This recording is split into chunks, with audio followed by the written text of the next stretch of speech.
Ar vartojate vaistus nuo skausmo beveik kasdien ir manote, kad jie yra visiškai saugus, nes juos galima nusipirkti be recepto? Ar žinote, kad yra viena labai populiari tabletė, kurią daugelis vyresnio amžiaus žmonių vartoja kaip saldainius, bet kuri iš tikrųjų tiesiogiai kenkia jūsų širdžiai ir gali sukelti širdies priepuolį ar insultą, net jei niekada neturėjote širdies problemų ir daugelis gydytojų apie tai nekalba, nes jie patys to nežino arba nelaiko to pakankamai rimta problema, bet aš šiandien jums pasakysiu tiesą apie šią tabletę ir parodysiu, kodėl ji yra viena pavojingiausių tabletės, kurią galite vartoti po 65 metų amžiaus ir kaip ją pakeisti saugesnėmis alternatyvomis, kurios nekenks jūsų širdžiai. Mano vardas gydytoja Monika Jankauskienė ir po daugiau nei 20 metų medicininės patirties specializuojuosi padėti vyresnio amžiaus žmonėms rūpinti savo sveikata ir per tuos metus mačiau dešimtis pacientų, kurie pateko į ligoninę su širdies priepuoliu ar insultu ne dėl to, kad turėjo blogą širdį, bet dėl to, kad vartojo šią tabletę reguliariai manydami, kad ji yra saugi, nes ją galima nusipirkti kiekvienoje vaistinėje be jokio recepto, bet iš tikrųjų ši tabletė yra viena didžiausių paslėptų pavojų vyresnio amžiaus žmonėms. Jūs nesate vieni šioje situacijoje, nes Lietuvoje, kaip ir visoje Europoje, daugiau nei pusė vyresnio amžiaus žmonių vartoja šią tabletę reguliariai, dažnai net nežinodami, kokią riziką jie prisima, ir daugelis jų mano, kad jei tabletė parduodama be recepto, tai reiškia, kad ji yra visiškai saugi, bet tai yra didžiulė klaida, kuri gali kainuoti gyvybę, nes po 65 metų amžiaus jūsų širdis ir kraujagyslės tampa daug jautresnės toksinėms medžiagoms ir tai, kas buvo saugu jums 40 ar 50 metų, gali būti pavojinga gyvybei dabar. Šiandien aš jums atskleidžiu, kokia tabletė yra šis paslėptas širdies priešas ir svarbiausia, kaip jos išvengti ir kaip valdyti skausmą ar uždegimą be šios pavojingos tabletės, naudojant saugias natūralias alternatyvas, kurios veikia taip pat gerai, bet nekenks jūsų širdžiai, kraujagyslėms ar inkstams ir kurias galite pradėti naudoti jau šiandien, net jei vartojate šią tabletę daugelį metų, nes niekada nėra per vėlu sustoti ir apsaugoti savo širdį. Prieš atskleidžiant, kokia tabletė tai yra, noriu, kad suprastumėte, kodėl ši tabletė yra tokia pavojinga būtent vyresnio amžiaus žmonėms, nes tai nėra problema jaunesniems žmonėms, kurie gali ją vartoti su minimalia rizika, bet po 65 metų viskas keičiasi ir jūsų kūnas nebegali susidoroti su tam tikromis medžiagomis taip kaip anksčiau. Kai jūs senstate, jūsų kepenys ir inkstai, kurie yra atsakingi už vaistų išskyrimą iš organizmo, pradeda veikti lėčiau ir tai reiškia, kad vaistai lieka jūsų kūne ilgiau ir kaupiasi aukštesniuose koncentracijose nei turėtų, o tai gali sukelti toksiškumą, net jei vartojate rekomenduojamas dozes. Be to, jūsų širdis ir kraujagyslės po 65 metų tampa jautresnės uždegimui ir pažeidimui ir kai vartojate tam tikrus vaistus, kurie sukelia uždegimą ar siaurina kraujagyslės, jūs tiesiogiai didinant širdies priepuolio ir insulto riziką, net jei jūsų širdis iki šiol buvo sveika ir neturėjote jokių simptomų. Ir štai čia prasideda problema su tabletės, apie kurią kalbu, nes ši tabletė daro būtent tai, ji sukelia uždegimą kraujagyslėse, siaurina jas ir didina kraujo krešėjimo riziką, o visa tai tiesiogiai veda į širdies priepuolį ar insultą, ypač vyresnio amžiaus žmonėms. Taigi tabletė, apie kurią kalbu, yra ibuprofenas ir kiti nesteroidiniai vaistai nuo uždegimo, kurie Lietuvoje yra žinomi tokiais pavadinimais kaip Nurofen, Ibuprofen, Brufen ir panašus produktai, ir šie vaistai yra parduodami kiekvienoje vaistinėje nuo Macimai skiriami be jokio recepto ir daugelis žmonių juos vartoja kasdien nuo galvos skausmo, nugaros skausmo, sąnarių skausmo ar bet kokio kito skausmo, manydami, kad jie yra saugus, nes jie nėra tikri vaistai. Bet iš tikrųjų po 65 metų amžiaus šie vaistai yra labai pavojingi ir jų vartojimas reguliariai gali padvigubinti ar net patrigubinti širdies priepuolio riziką. Jei tai jums aktualu, spauskite palaikymo mygtuką, nes tai padės kitiems vyresnio amžiaus žmonėms Lietuvoje rasti šią gyvybiškai svarbią informaciją, kuri tikrai gali išgelbėti jų širdį ir net gyvybę, nes širdies priepuolis yra viena pagrindinių mirties priežasčių Lietuvoje, ypač tarp vyresnio amžiaus žmonių, ir daugelis šių atvejų galėtų būti išvengti, jei žmonės žinotų apie šį pavojų. Dabar noriu jums paaiškinti tiksliai, kaip ibuprofenas ir panašus vaistai kenkia jūsų širdžiai ir kodėl jie yra tokie pavojingi vyresnio amžiaus žmonėms, nes tai nėra paprasta teorija, bet yra pagrįsta šimtais mokslinių tyrimų, kurie aiškiai rodo ryšį tarp šių vaistų ir širdies problemų. Kai vartojate ibuprofeną, jis blokuoja fermentą vadinamą cikloksigenazę, kuris yra atsakingas už uždegimo procesą jūsų kūne, ir tai yra gerai, nes uždegimo sumažinimas sumažina skausmą, bet problema yra ta, kad šis fermentas taip pat atsakingas už tam tikrų medžiagų gamybą, kurios apsaugo jūsų skrandį, inkstus ir širdį. Kai blokuojate šį fermentą, jūs ne tik sumažinate uždegimą, bet taip pat pašalinate apsaugą nuo šių organų ir tai sukelia problemų ypač širdžiai ir kraujagyslėms, nes ibuprofenas sumažina prostациklino gamybą, kuris yra medžiaga, kuri laiko kraujagyslės atsipalaidavusias ir neleidžia kraujui krešėti per daug, o kai prostaciklino lygis sumažėja, kraujagyslės siaurėja, kraujas tampa tirštesnis ir krešėjimo rizika didėja, o visa tai tiesiogiai veda į širdies priepuolį ar insultą. Pagal naujausius tyrimus atliktus Europos kardiologų draugijos, žmonės virš 65 metų amžiaus, kurie vartoja ibuprofeno reguliariai, turi 50% didesnę širdies priepuolio riziką ir 30% didesnę insulto riziką nei tie, kurie jo nevaroja, ir tai yra didžiuliai skaičiai, kurie reiškia, kad kas antras ar trečias širdies priepuolis vyresnio amžiaus žmonių galėtų būti išvengtas, jei jie tiesiog nustotų vartoti šią tabletę ir pakeistų ją saugesnę alternatyvą. Be to, ibuprofenas taip pat kenkia jūsų inkstams, ypač jei vartojate jį reguliariai ar ilgą laiką, nes inkstai turi mažų kraujagyslių, kurios filtruoja kraują, ir kai ibuprofenas siaurina šias kraujagyslės, inkstai negauna pakankamai kraujo ir pradeda pažeisti, o pažeisti inkstai negali tinkamai išmesti nuodus iš organizmo ir tai sukelia dar daugiau problemų, įskaitant aukštą kraujospūdį, kuris dar labiau kenkia širdžiai, ir tai yra užburtas ratas, kuris gali baigtis mirtimi, jei nesustabdomas laiku. Lietuvoje mes turime labai didelį skausmo vaistų vartojimą, ypač tarp vyresnio amžiaus žmonių, kurie dažnai kenčia nuo lėtinio skausmo dėl artrito, stuburo problemų ar kitų būklių, ir daugelis jų vartoja ibuprofeno kasdien, kartais net kelis kartus per dieną, manydami, kad jei jie jo nevartos, jie negalės gyventi normaliai, bet iš tikrųjų yra daug saugesnių būdų valdyti skausmą, kurie nekenks jūsų širdžiai ir kurie gali būti net efektyvesni nei ibuprofenas, jei naudojami teisingai.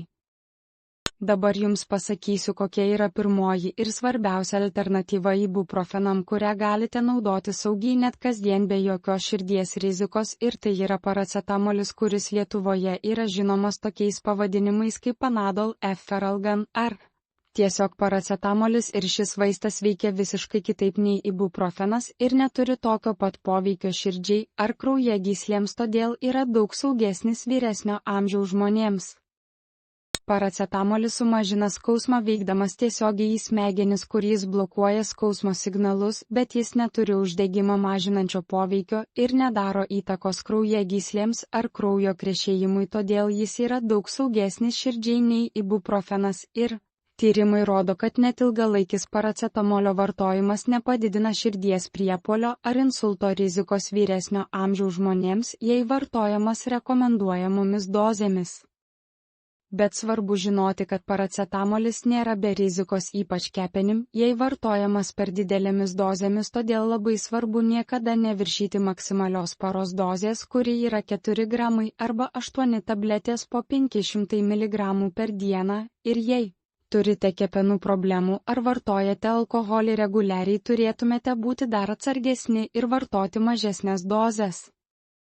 Lietuviškas protokolas saugiam skausmo valdymui vyresnio amžiaus žmonėms turėtų atrodyti taip: pirmiausia, jei turite lengvą ar vidutinį skausmą, pavyzdžiui galvos skausmą, nugaros skausmą ar sąnarių skausmą, vartokite paracetamolio 1 ar 2 tabletes Po 500 mg kas 6 valandas jai reikia, bet ne daugiau nei 8 tabletės per parą, ir tai turėtų būti pakankama daugumai skausmo atvejų be jokios rizikos širdžiai.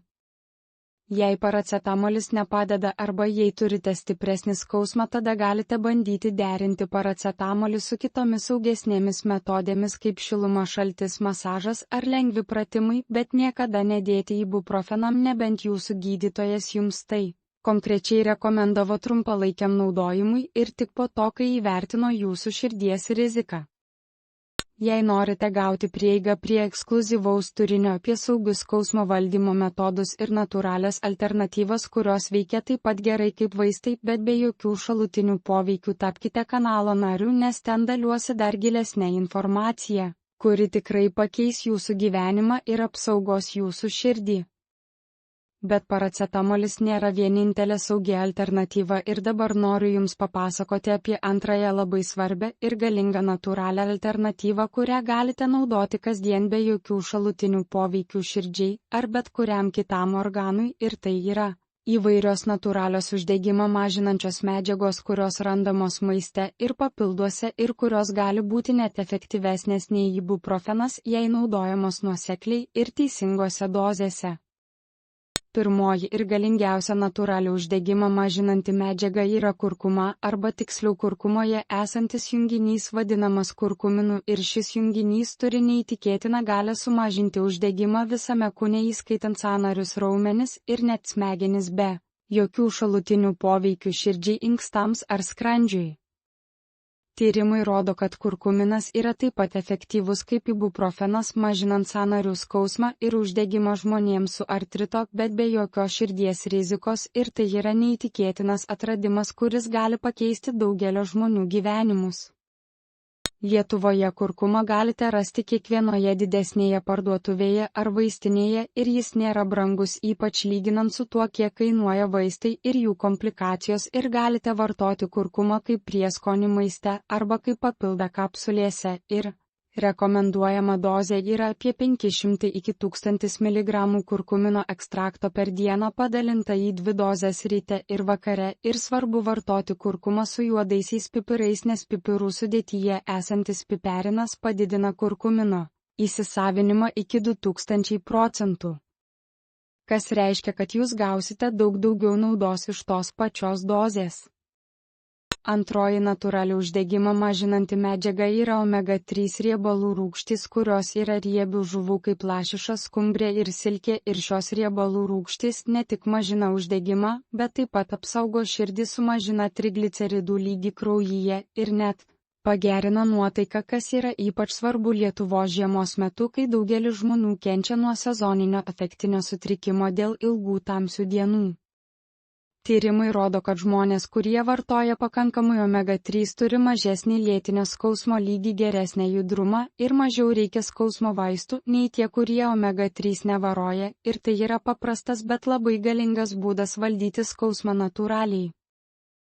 Rekomenduojama dozė omega-3 yra apie 2000 iki 3000 mg EPA ir DHA kartų per dieną, ir tai galite gauti valgydami riebių žuvų 2 ar 3 kartus per savaitę arba vartodami žuvų taukų papildus, kuriuos galite rasti kiekvienoje Lietuvos vaistinėje ar Eurovaistinėje, ir svarbu pasirinkti aukštos kokybės papildą, kuris yra išvalytas nuo sunkiųjų metalų ir kitų teršalų, nes kai kurie pigūs žuvų taukų papildai gali būti užteršti ir daryti daugiau žalos nei naudos.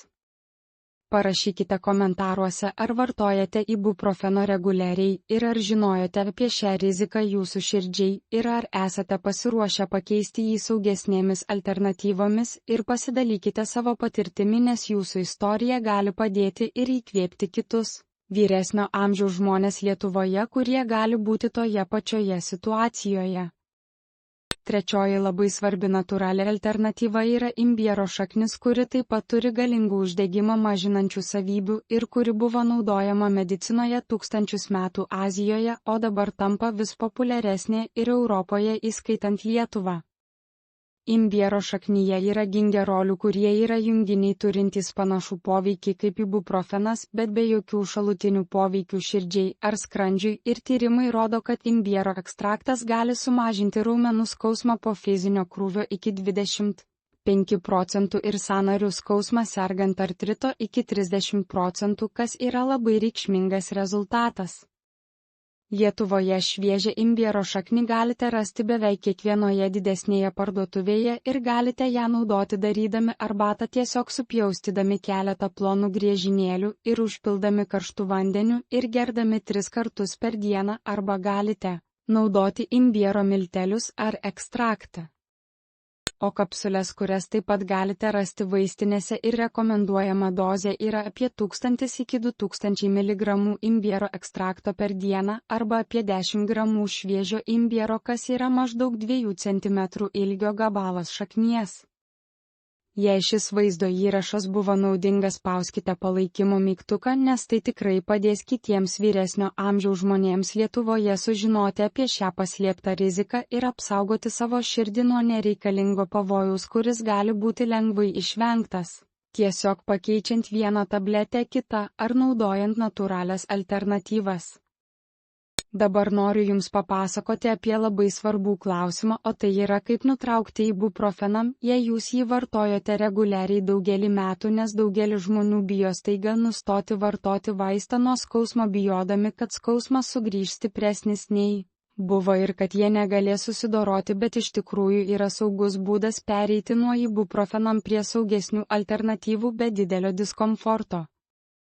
Pirmiausia, turite suprasti, kad jei vartojate ibuprofeno reguliariai, jūsų kūnas gali būti šiek tiek pripratęs prie jo ir staigus nutraukimas gali sukelti laikinį skausmo padidėjimą pirmasias keletą dienų, bet tai nėra todėl, kad ibuprofenas yra būtinas, bet todėl, kad jūsų kūnas turi prisitaikyti prie naujos situacijos. Todėl geriausias būdas yra laipsniškas perėjimas per maždaug 1 ar 2 savaitės. Pirmiausia, pradėkite vartoti paracetamolį ar natūralias alternatyvas kaip kurkumą ir omega-3 kartu su ibuprofenu kelias dienas, kad jūsų kūnas gautų alternatyvų uždegimą mažinančių medžiagų. Paskui po kelių dienų pradėkite mažinti ibuprofenam dozę. Pavyzdžiui, jei vartojate 2 tabletės per dieną, sumažinkite iki 1 per savaitę ir pridėkite daugiau natūralių alternatyvų ir po dar 1 savaitės visiškai nutraukite ibuprofeno ir tęskite tik su saugiomis alternatyvomis. Daugeliu atveju žmonės net nepastebi skirtumo, jei daro šį perėjimą laipsniškai ir po kelių savaičių jie jaučiasi net geriau nei jautėsi vartodami ibuprofeno, nes jų kūnas nebepatiria toksinių šalutinių poveikių, o natūralios uždegimą mažinančios medžiagos ne tik mažina skausmą, bet taip pat gydo šaknies priežastį uždegimo, o ne tik maskuoja simptomą, kaip daro ibuprofenas.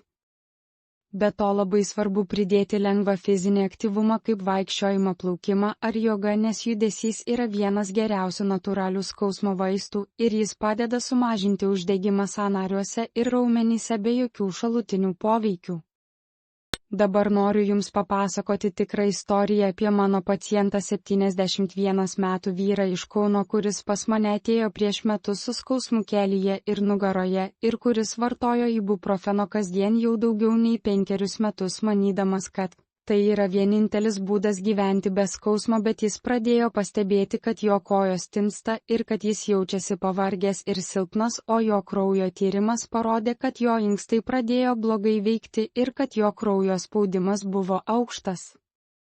Aš jam paaiškinu viską, apie ką Jums pasakojau šiandien, apie ibuprofenam riziką širdžiai ir inkstams, ir paprašiau jo laipsniškai nutraukti ibuprofeno ir pakeisti jį paracetamoliu kartu su kurkuma, omega-3 ir imbiero arbata kasdien ir taip pat pradėti vaikščioti 30 minučių kasdien, kad sustiprinti raumenis ir sumažinti uždegimą natūraliai.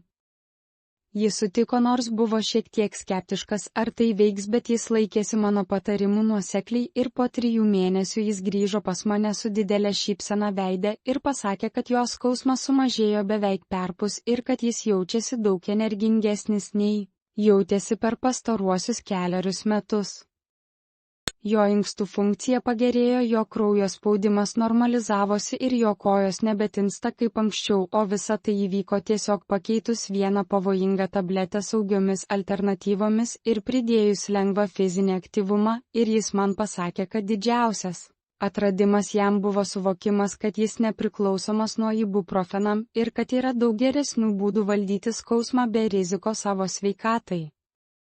Noriu užbaigti labai svarbę žinutę, kad ibuprofenas ir panašus nesteroidiniai vaistai nuo uždegimo nėra saugus vyresnio amžiaus žmonėms, net jei jie parduodami be recepto ir net jei jūs juos vartojate daugelį metų be akivaizdžių problemų, nes pažeidimas širdžiai, kraujagyslėms ir inkstams vyksta tyliai ir dažnai nepastebimas, kol nenutinka kažkas rimto kaip širdies priepuolis ar inkstų nepakankamumas.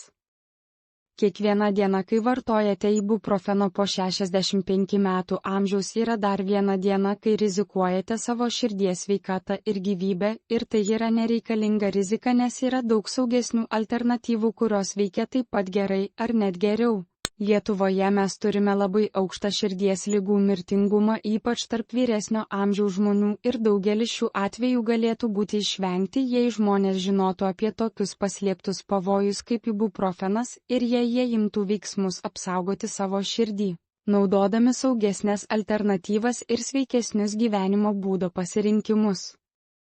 Jūsų širdis yra jūsų gyvybės variklis ir ji nusipelno geriausios priežiūros, kurią galite suteikti, ir ši priežiūra prasideda su tuo, kokius vaistus vartojate ir kokius pasirinkimus darote kasdien. Jei ši medžiaga atvėrė jums akis, spauskite šio vaizdo įrašo palaikymo mygtuką ir pasidalykite juo su kažkuo, kuriuo rūpinatės, nes tai gali išgelbėti jų širdį ir net gyvybę. Prenumeruokite kanalą ir įjunkite varpelį, kad nepraleistumėte būsimų vaizdo įrašų, kuriuose tęsiu dalintis patarimais, kaip apsaugoti savo širdį ir gyventi ilgą sveiką gyvenimą be nereikalingų vaistų ir jų komplikacijų. Jūs nusipelnėte gyventi be skausmo, bet taip pat be rizikos savo širdžiai, ir tai yra pasiekiama tiesiog žinant tiesą apie tai, kas yra saugu ir kas ne, ir darant protingus pasirinkimus grindžiamus mokslu ir patirtimi, o ne reklama ir senais įpročiais. Atsisakykite ibuprofenam, atsisakykite širdies rizikos ir pasirinkite saugias alternatyvas, kurios apsaugos jūsų širdį ir leis jums gyventi pilnavertį aktyvų gyvenimą be baimės apie širdies priepuolį ar insultą. Jei jums patiko šis vaizdo įrašas, esu tikra, kad patiks ir šis, kuris dabar pasirodys jūsų ekrane ir kurį paruošiau specialiai šio kanalo prenumeratoriams, nes jame kalbu apie kitus svarbius būdus, kaip apsaugoti savo širdį natūraliais metodais be vaistų. Ačiū, kad žiūrėjote, ir iki pasimatymo kitame vaizdo įraše, kur tęsime šią svarbę kelionę į sveikesnę širdį ir geresnę ateitį.